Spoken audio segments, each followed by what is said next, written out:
छोटी सी बात कहीं ना कहीं मुसलमानों की आंखों पे पट्टी बांध दी है कि वो वंदे मातरम नहीं बोल सकते। नहीं, पट्टी नहीं, हमारा मजहबी हमारा ये अकीदा है। क्या नहीं बोल सकते वंदे अरे मातरम? वंदे मातरम हम अपनी जमीन की हम अपने हमसे हमसे अगर वो जबरदस्ती करते हैं तब तो वो हमारा ईमान छीन है। साफ साफ साफ कह रहा हूँ, जो भी वंदे मातरम कह रहा है वो ला इलाहा इल्लल्लाह लफ्ज़ ला इलाहा इल्लल्लाह का दुरुपयोग कर रहा है, उससे खेल रहा है और वो मुसलमान नहीं है। नमस्कार, आप देख रहे हैं पंजाब केसरी.com का विशेष कार्यक्रम बात पते की और मैं हूं आपके साथ कोमल पवार।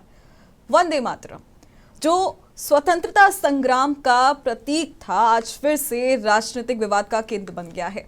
7 नवंबर 2025 को 150वीं वर्षगांठ पर शुरू हुई चर्चा ने संसद के शीतकालीन सत्र में धधकती हुई आग लगा दी है।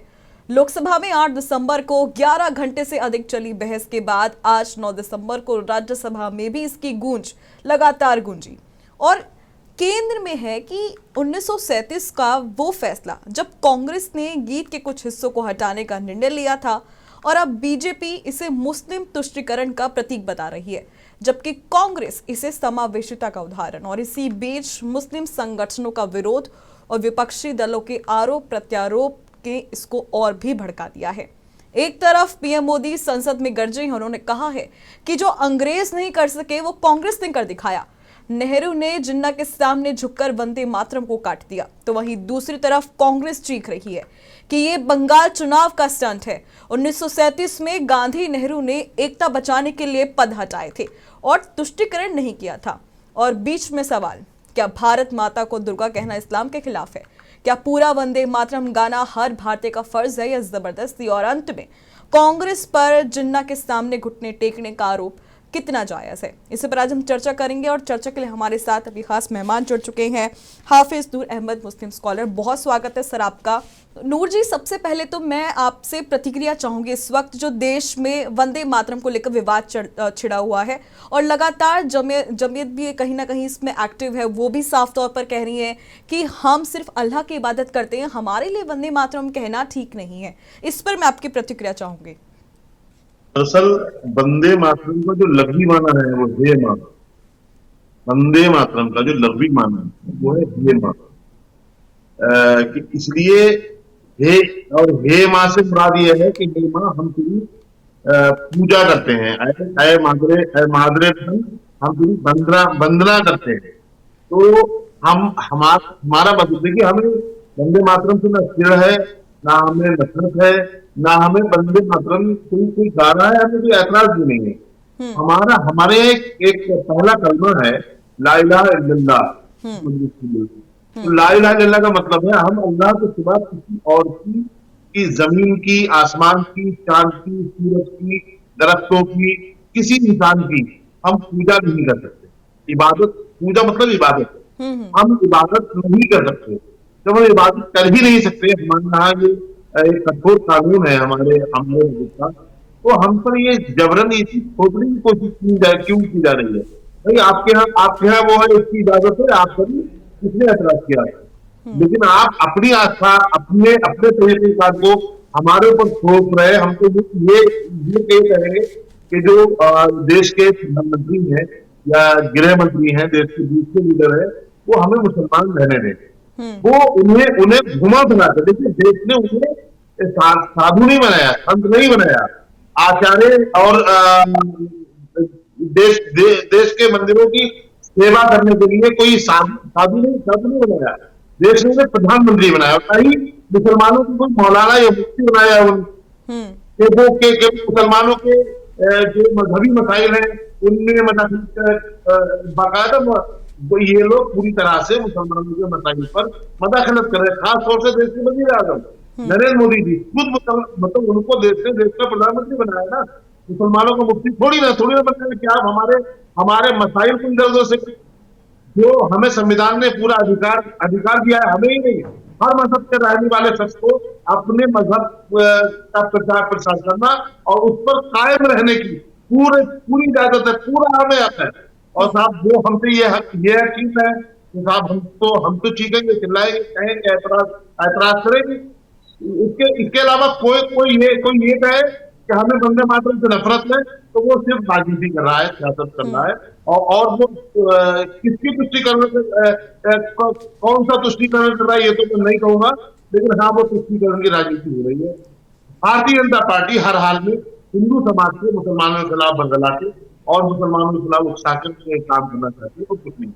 लेकिन नूर अहमद जी, यहाँ पर जिस तरह से अब आप बता रही हैं कि जबरदस्ती कोई थोप नहीं सकता, लेकिन जिस वतन में हम रहते हैं या जिस धरती पर हम रहते हैं, तो उस पे वंदे मातरम कहना तो बड़े शौर्य की और बड़े गर्व की बात हुई ना। तो अरे इस पे हमने ये हमने कहा ना, थोपना वाली चीज और जो है, संविधान में ये कहीं ना कहीं गलत है, क्योंकि जिस तरह से अभी संगठन की तरफ से मुस्लिम लीग ने भी वो जो बात कही जा रही है कि मुस्लिम लीग के दबाव में ये कांग्रेस ने किया, तो क्या आप इसे सही मान रहे हैं? देखिए हमारे बुजुर्गों ने हमें हमें अंग्रेजों से आजाद कराया है, हमारे या हिंदू समाज के जी। बुजुर्गों ने या हमारे बुजुर्गों ने हम्म। हमें हमें जो है वो अंग्रेजों से आजाद आजाद कराया है, मुस्लिम हुक्मरानी से नहीं। मैं ये बहुत बहुत जिम्मेदारी के साथ कह रहा हूँ। हमें हमें देश के संविधान ने, बाबा साहब डॉक्टर भीमराव अम्बेडकर का जो संविधान है, उसने उसने उसने हमें अपने मजहब पर बने रहने का पूरा अधिकार दिया है। हम्म। हमारा मजहब इजाजत नहीं दे रहा है तो हम वो काम नहीं करेंगे। या कोई भी शख्स, मैं बहुत चैलेंज के साथ कह रहा हूँ, कोई ऐसा कानून दिखा दे, ऐसा कानून दिखा दे संविधान में जिसमें ये लिखा हो कि अगर आप वंदे मातरम नहीं गाएंगे तो आप देशद्रोही, दिखा दे कोई। हम बात को कबूल कर लेंगे। जब जब हम्म। संविधान में इस तरह की बातें नहीं है, अब आप ले आओ, अब आप सदन में, आप तो भाई काबिज हो देश पर, हम्म। तो आप ले आओ कानून, देख लेंगे क्या हो रहा है। लेकिन देश के संविधान ने हमें जब तक आजादी आजादी दी है, हम उस आजादी के साथ रहना हम चाहते हैं। हम संविधान का गला घोटने वालों के खिलाफ कल भी बोल रहे थे, आज भी बोल रहे हैं, आगे भी बोल रहे हैं।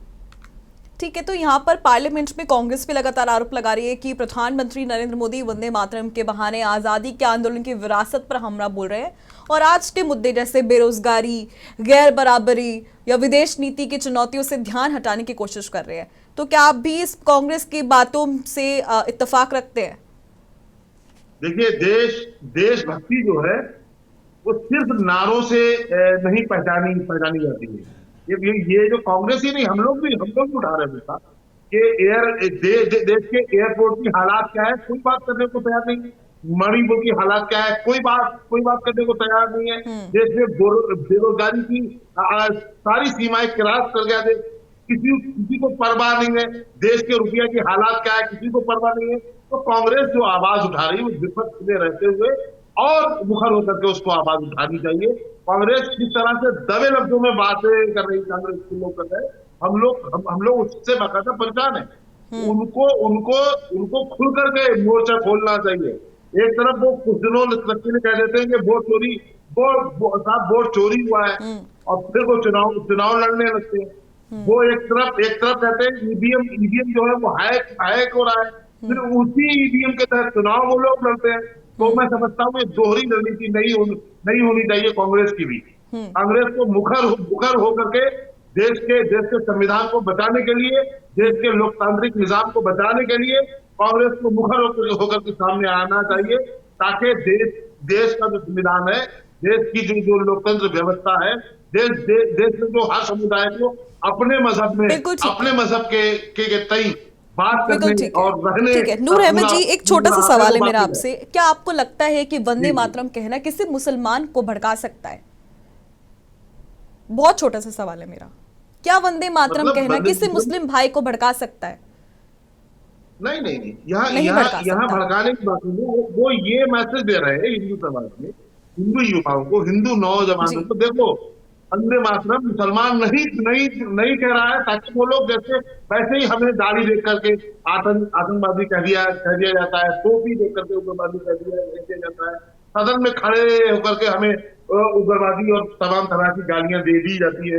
महाराष्ट्र के नीतीश राणा है, नरेंद्र मोदी जी की कैबिनेट के, किचन कैबिनेट के वो श्री गिरिराज सिंह है।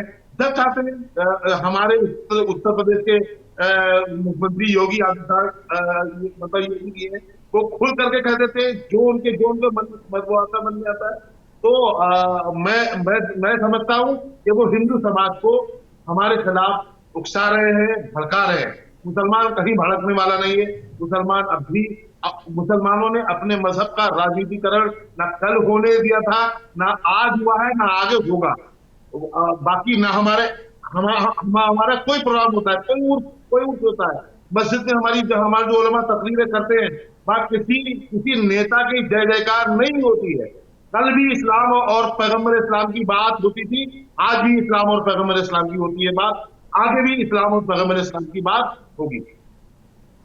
ठीक है, चलिए, आपने तो ये बहुत सीधे तरीके से कह दिया है कि वंदे मातरम से कोई भड़क नहीं सकता है।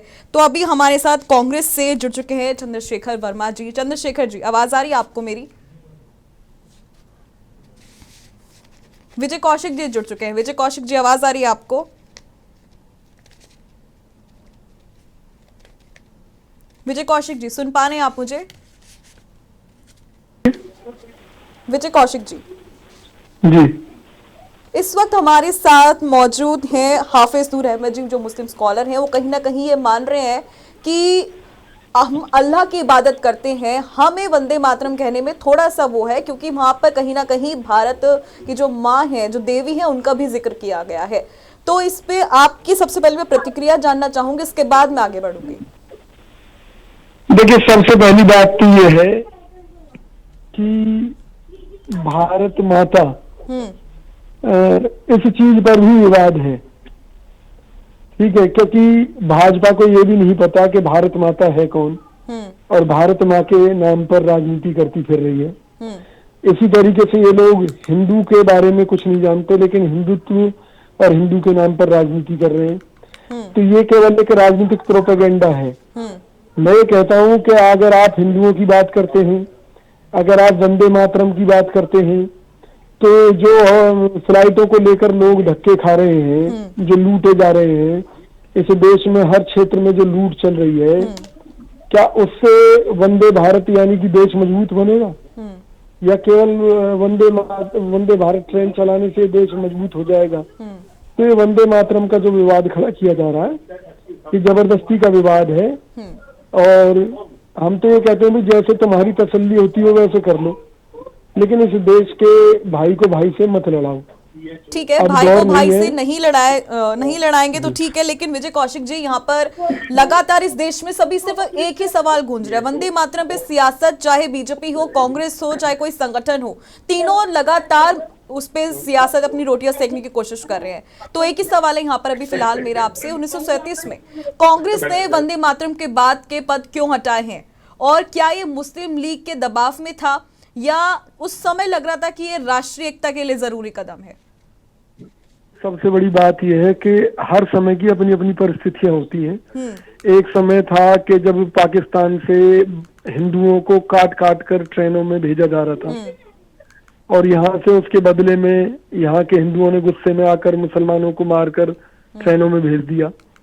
तो क्या आज हम सोच सकते हैं कि भी इस तरह की अमानवीय कार्रवाई हिंदू या मुसलमान किसी को ऐसा काम करना चाहिए? लेकिन बीजेपी तो इसको राष्ट्र की हत्या बता रही है ना विजय कौशिक जी। मैं वही कह रहा हूँ ना, उस समय की परिस्थितियां थी कि हमें सामाजिक एकता के लिए लगा के भी इन लाइनों को हटाने से सामाजिक एकता ज्यादा मजबूत होगी। आज अगर लगता है उन्हें दोबारा से लागू करने से सामाजिक एकता मजबूत होती है तो कर लीजिए, कौन मना कर रहा है? को रोक सकता है सरकार को? बहुमत की सरकार को कौन रोक सकता है? राज्यसभा में इनका बहुमत, लोकसभा में इनका बहुमत, कोई नहीं रोक सकता। लेकिन इन्हें राजनीतिक प्रोपेगेंडा करना है, ड्रामा करेंगे, करते रहेंगे।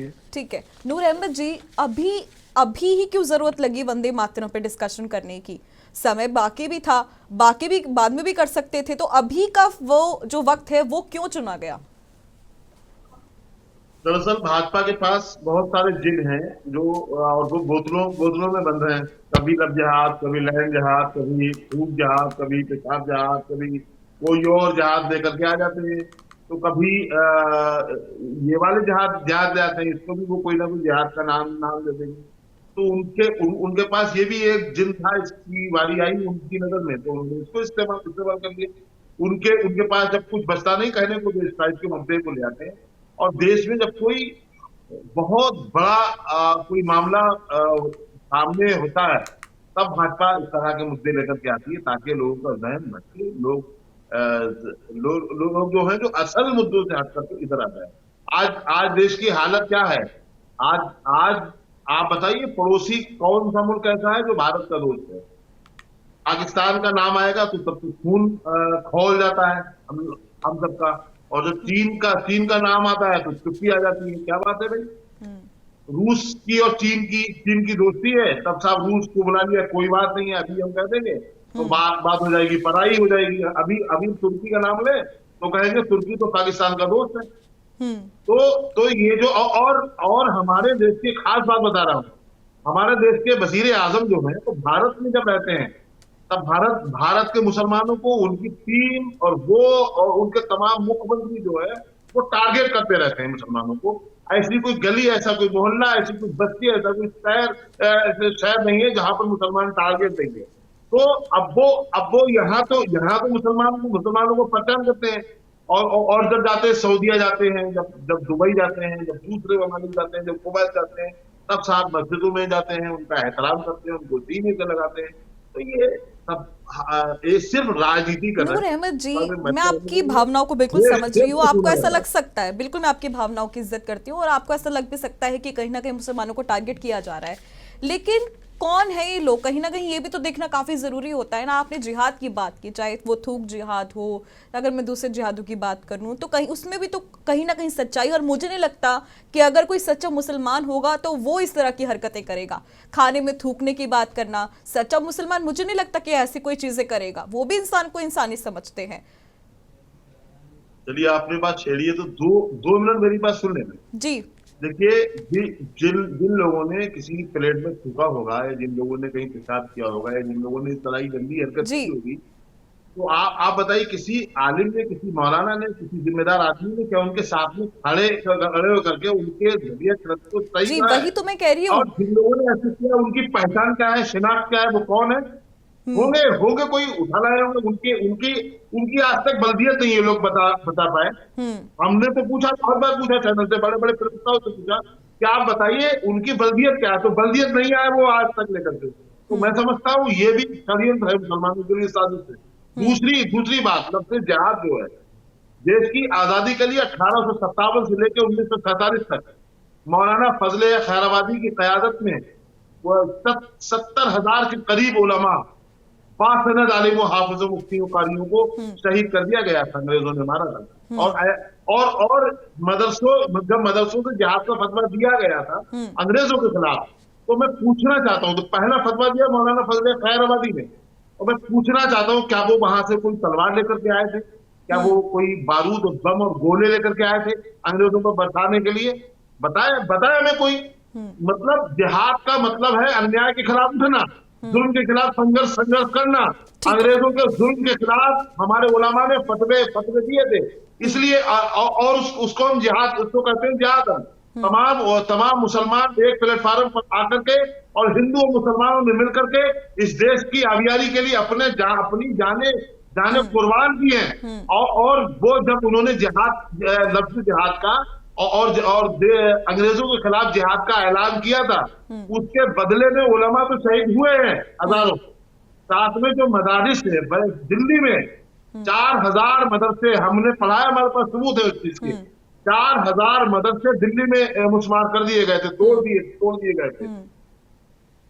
और पूरे देश में, पूरे मुल्क में मस्जिदें और मदरसे उनके निशाने पर रहे हैं।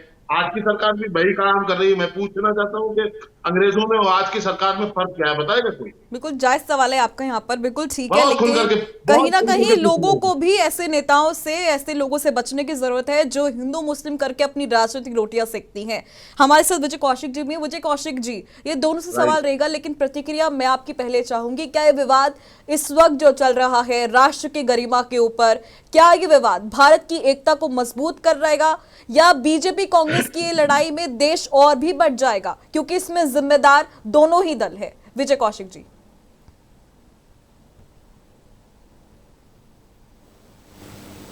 विजय कौशिक जी,